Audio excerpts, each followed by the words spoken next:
This is the Dodgers POSTCAST, your instant game reaction for the Los Angeles Dodgers, part of the Locked On Podcast Network. Your team every day.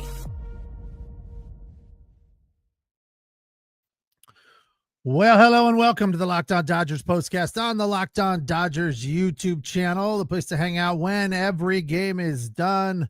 I am Pete Fox, covering sports in LA dating back to 2007. Tonight's episode brought to you by Monarch Money. Take control of your finances with Monarch Money. Use the code Locked On MLB at Monarch Money.com.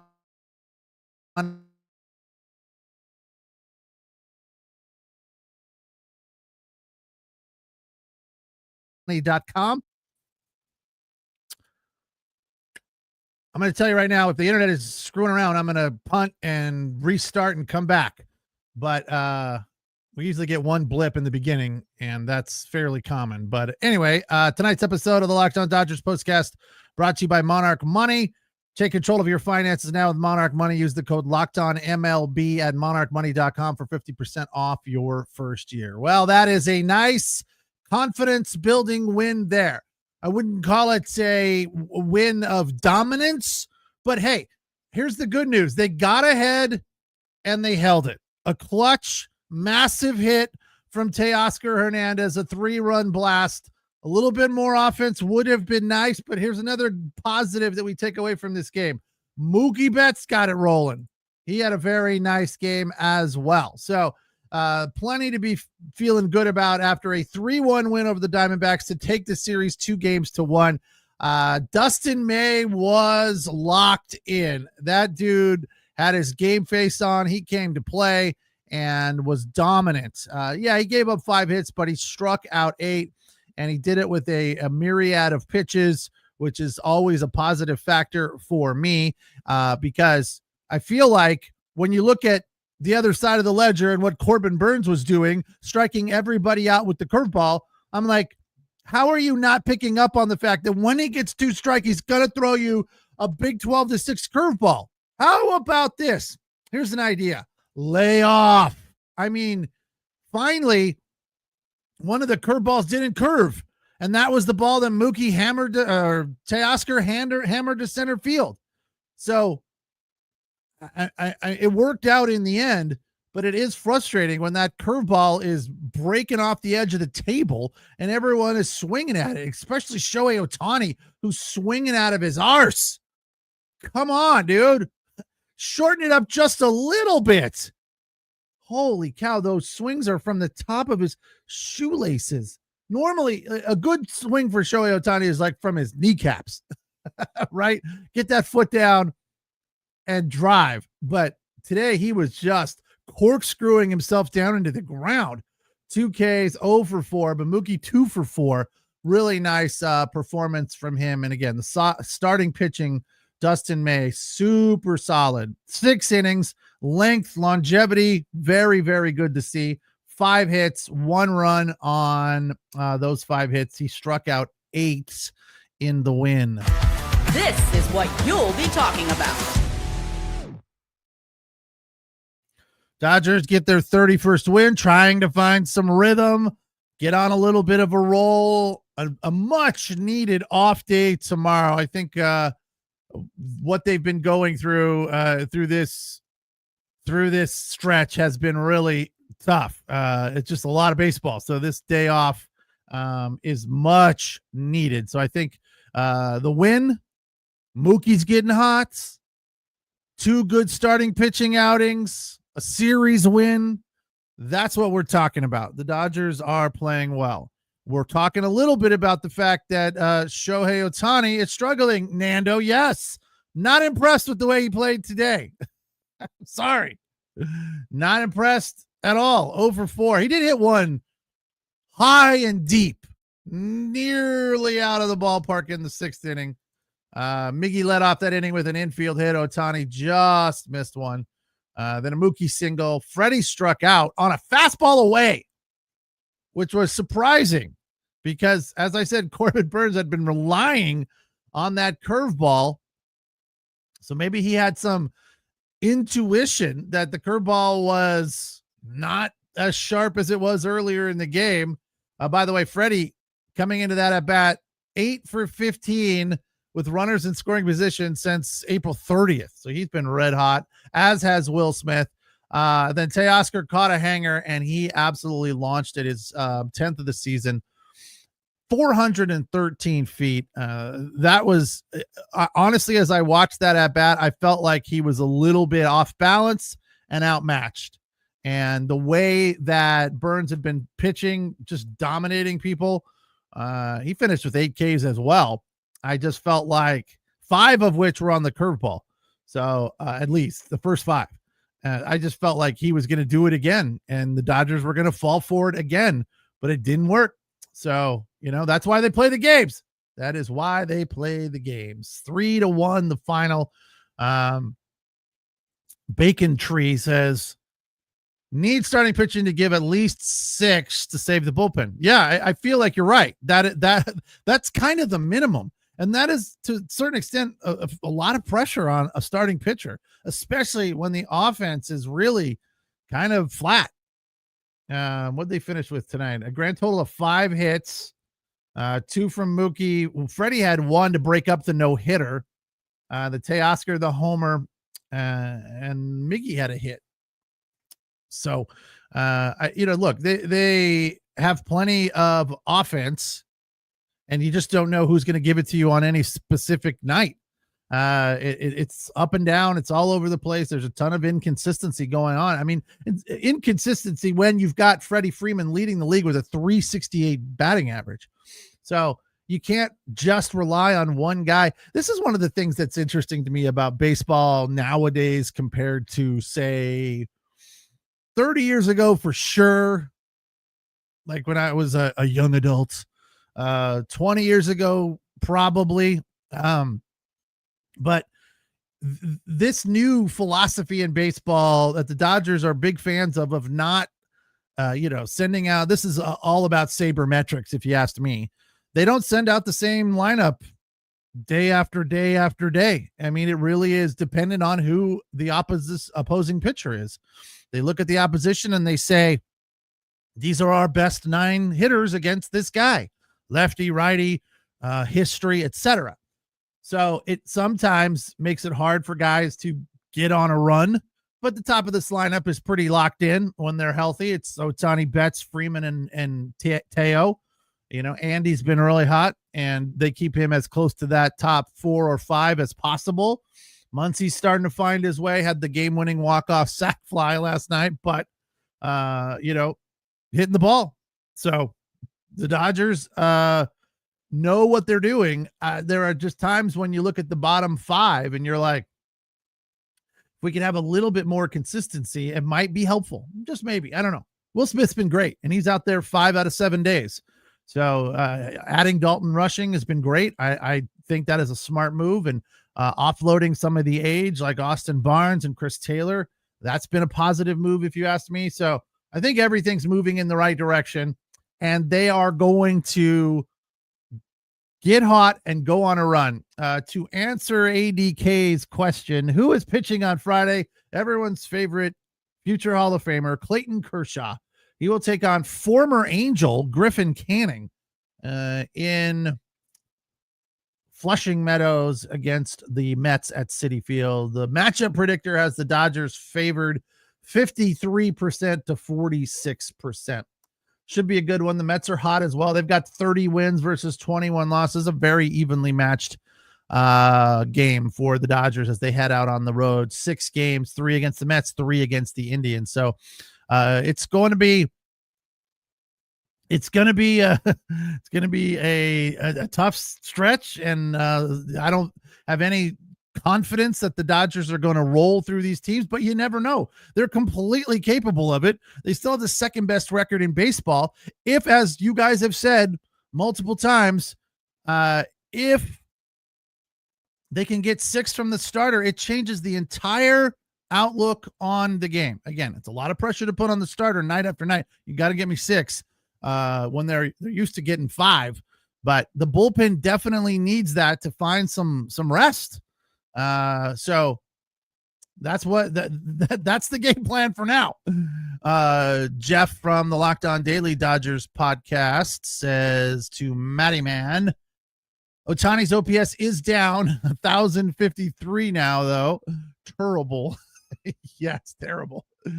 Look, I know that Ohtani is always going to be a guy that is a game-changing guy. But there are times when he just goes through short little stretches. And as I've said over and over again, the great thing about Ohtani, it never lasts very long. If he's down for a game or two, don't worry. The next day he'll come out and launch one or rip one down the first base line at 114 miles an hour. It's the Locked On Dodgers postcast on the Locked On Dodgers YouTube channel, the place to hang out when every day game is done. And don't forget, check out Jeff and Vince with the Locked On Daily Dodgers podcast right here on the Locked On Dodgers podcast feed. They break it down for you a little bit more in depth than we do on the postcast. They'll give you 30 to 35 about what is going on in the Dodger universe. Tonight's episode of the Locked On Dodgers postcast brought to you by Monarch Money. Ever check your bank account and wonder, where did all my money go? Ever check my bank account and wonder? That's the only thing I do, right? You're like, wait, what happened? Fortunately, I have figured out a better plan to not be so worried about what's in the bank account. Just use a credit card and pay it off at the end of the month. And when you're doing that, you get mileage, points, free trips, free hotel stays, et cetera, et cetera. So here's the great thing about Monarch Money. Between all your online shopping, kids' lessons, dining out, etc., Monarch Money will help you be your personal CFO, giving you full visibility and control over your finances. It isn't just a budgeting app. It's a complete financial command center. So you can track all your accounts, your checking account, your credit card account, your savings account, your investments, and all your spending in one place. You can stop just managing your money and start building wealth. They'll also give you some surprise insights as to how much money you are spending on specific things like food or dining out or gas. Breaks it down for you in a little pie chart, which is always helpful to know where maybe you could cut back a little bit. So take control of your finances with Monarch Money. Use the code LOCKEDONMLB at monarchmoney.com for 50% off your first year. monarchmoney.com, code LOCKEDONMLB for half off your first year.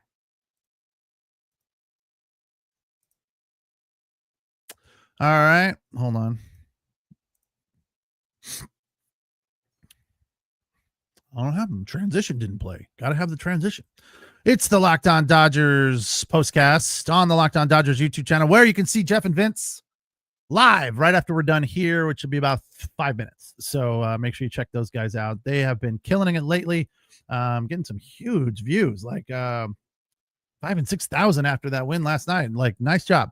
So the Dodgers today with a gutty, I wouldn't call it a gutty win. I would call it a heroic win on the back of Teoscar Hernandez, which is just what he needed, just what the Dodgers needed. As I said last night, the walk-off win hopefully will create some positivity, some energy, moving them in the right direction to finding more offensive output. 5 hits today, out hit by the Diamondbacks, but they only produced the 1 run on the home run. Here was one of the positive things that came from the Dustin May outing, aside from the 8 Ks, which, by the way, here's the breakdown on his Ks. 4-seam, sweeper, sweeper, sweeper, 4-seam, 4-seam, sweeper. So mixed it up a little bit. It was nice to see him. Like, he's the type of guy that when the 4-seam is working, and usually is, that's his hammer. He kind of sticks with it when it comes to the strikeout pitch. So it was nice to see him mix it up with the 4-seam. And more importantly, it was also nice to see positivity from the 4-seamer getting batters out. The last couple of days, we've seen 4-seamers hit out of the yard. And that is not what we need, not what we're looking for. The home run that he did give up was on a sinker down and in. And I thought it was a pretty good pitch. Marte is just a big, strong dude. He hit that ball 425 feet. It said it's the 5th longest of the season at Dodger Stadium or something. But yeah, I didn't think it was a terrible pitch. And here's what I took from it that I liked. He didn't get down. He didn't get frustrated. He wasn't pounding his glove. He wasn't, the expression on his face was, you win some, you lose some. All right, let's get right back to it. And he did. He struck out the next guy, I believe, which was really, really a positive outcome after the home run. And I think that kept him on track and kept him locked in and kept him dominant, moving through the lineup. So Marte homered 425 feet. It was a 2-0 sinker, 94 miles an hour. The next batter was Moreno. He flied out to right. Then he struck out Naylor. So I was off by 1. But that was good. He got, right back on the horse, took care of business, got out of the inning, no more harm done. And the Dodgers then held that lead. As for the bullpen today, they went and got Jack Dreyer after 2/3 of an inning. It was lefty. I thought that was weird. I'm interested to hear what Jeff on Locked On says about that, because that is not the normal sort of sabermetrics. I'm sure there is a breakdown as to why they made that decision, and he'll tell you about it on the Locked On Dodgers podcast here in just a little bit. But Dreyer's a left-handed hitter, and the hitter in the box at that point was a left-handed batter. You would think, perfect, right? This is what we're looking for. No, they went and got Dreyer and brought in Trevino, who proceeded to get that third out of the inning, lickety split, get out of there. That was nice. Then he came back and pitched the next inning. So he threw an inning and a third, 1K, the rest zeros. I don't know who this guy is, but I like him. 18 pitches. ERA is a little high at 4.6, but he's bringing it down. And then another positivity from the bullpen. After Tanner Scott blew his third save of the year last night, got right back on the horse today. 2 Ks, the rest zeros. Got the save, locked it down, got out of there, and Dodgers get the win. 80K. Dustin looked poised today. Thumbs up. May 6 innings away from his career high. Glass now fell apart after reaching his last year. Thanks for that positive note there, BC. I think Dustin May comes to this season with a completely different outlook on his baseball career, on his life, on everything. And another thing popped into my head today, and I'm not trying to be funny here. I was joking with a friend, but I said, as long as Dustin May can stay healthy and stay away from the salad bar, we're going to be good. But I'm curious, if you're Dustin May and that happens to you, do you ever eat salad again? Or is it just, I'm done with salad? If it's me and I nearly died from eating whatever, I'm probably not doing that ever again. Here's Jeff's explanation. Marte's a switch hitter, so he's going to platoon advantage regardless of who was pitching. Fair point. Good job. You're right. I did not remember that. So he is better as a lefty. So it was still an interesting move to bring Trevino in, but not super weird. No, not super weird. But I'm sure there was some statistical advantage. They thought that, and maybe Doc just gave it the eye test. I don't feel like Jack's got it going on right now. He wasn't good last night or last time out when he started either.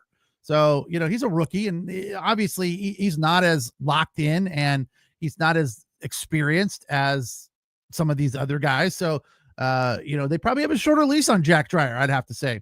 But what we've seen from Trevino so far, his second hold since being called up has been good. And again, Tanner Scott, his 10th save.